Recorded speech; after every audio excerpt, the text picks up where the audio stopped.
بھوتیا گاؤں کی ہولناک رات شام کے سائے لمبے ہو رہے تھے جب عارف پہلی بار اس ویران گاؤں میں داخل ہوا جس کا نام مقامی لوگ خوف سے نہیں لیتے تھے۔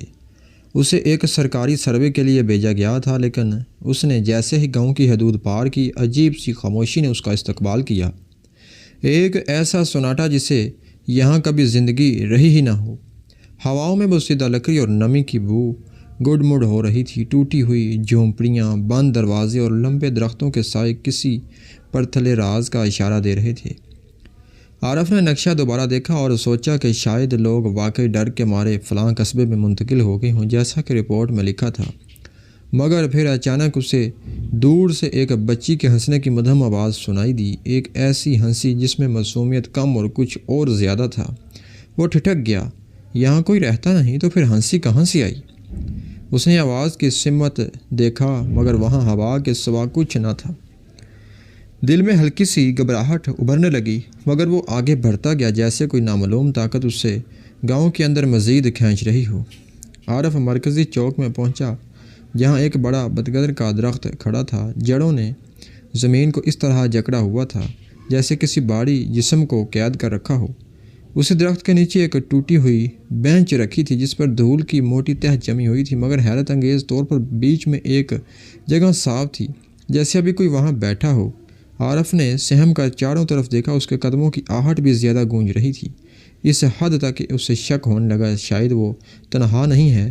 اسی لمحے اسے ایک پرانی جھونپڑی کا دروازہ آہستہ سے چڑچڑاتا ہوا نظر آیا، جو خود بخود کھل رہا تھا۔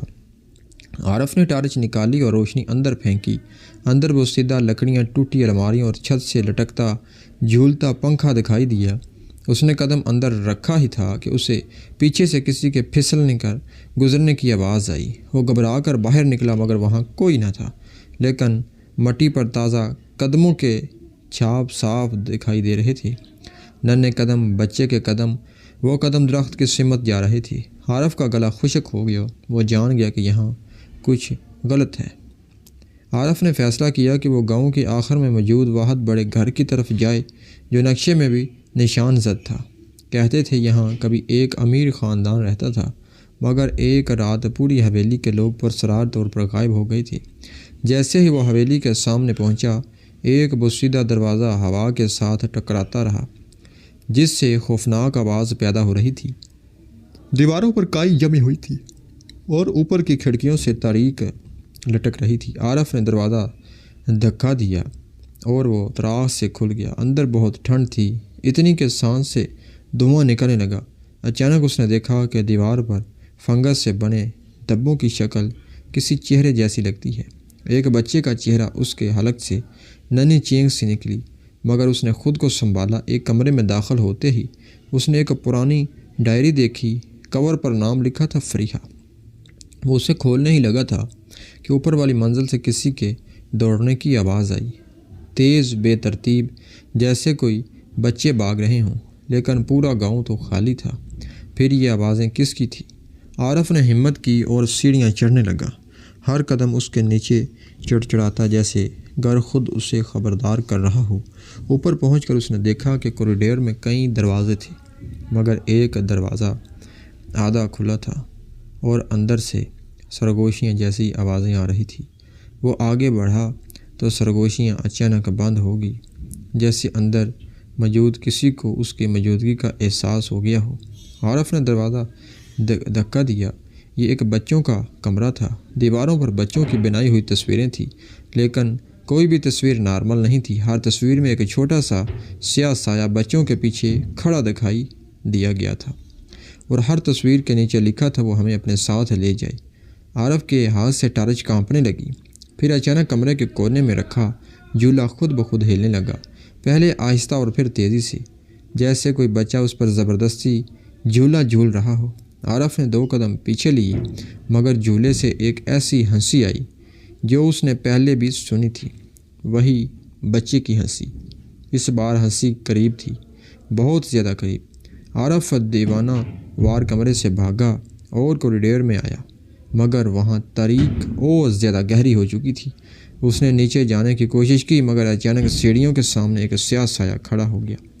ٹارچ کی روشنی جب اس پر پڑی تو سایہ غائب ہو گیا، مگر پھر عارف نے اپنے ارد گرد چھوٹے چھوٹے قدموں کی چاپ محسوس کی، اس سے جیسے کوئی اس کے بالکل پاس سے دوڑ رہا ہو، مگر دکھائی نہیں دے رہا۔ اچانک حویلی کے سارے دروازے جو ہے وہ دھڑ دھڑ بند ہونے لگے۔ عارف نے بھاگتے ہوئے ایک کمرے میں پناہ لی اور دروازہ اندر سے بند کر دیا۔ دل دھڑک کر باہر آنے لگا تھا۔ اس نے جلدی سے فریحہ کی ڈائری کھولی تاکہ کچھ سراغ مل سکے۔ ڈائری میں لکھا تھا، ہم سب کو وہ سایہ نظر آنے لگا ہے۔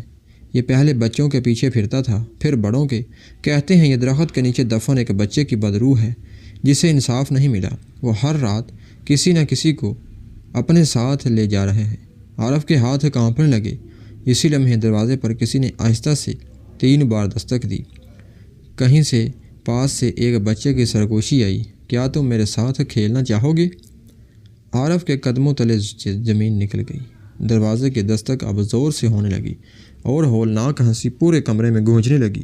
ڈائری میں آخری جملہ تھا جو اس آواز کا جواب دیتا ہے، وہ ہمیشہ کے لیے غائب ہو جاتا ہے۔ عارف نے خوف سے زبان بند رکھی، مگر دروازہ خود بخود آہستہ آہستہ کھولنے لگا۔ کمرے میں سرد ہوا کا طوفانی جھونکا آیا اور روشنی بجھ گئی۔ ٹارچ نے آخری بار چمک ماری تو ایک بچے کا دھندلا سا چہرہ اس کے سامنے کھڑا تھا۔ وہ سایہ قدم بے قدم اس کی طرف بڑھنے لگا۔ عارف پیچھے ہٹتا گیا، یہاں تک کہ کمرے کی دیوار سے جا ٹکرایا۔ اچانک پورا کمرہ گونج اٹھا، سایہ غائب ہوا، ہنسی بند ہو گئی اور سب کچھ سناٹے میں ڈوب گیا۔ اگلی صبح جب سرکاری ٹیم گاؤں پہنچی تو حویلی خالی تھی۔ صرف ایک چیز ملی، عارف کی ٹارچ جو حویلی کے دروازے کے باہر پڑی ہوئی تھی۔ لوگ آج تک کہتے ہیں کہ رات کے وقت اس گاؤں میں بچوں کی ہنسی گونجتی ہے، اور کوئی نیا مسافر اگر غلطی سے ادھر آ جائے تو وہ بھی عارف کی طرح ہمیشہ کے لیے لاپتہ ہو جاتا ہے۔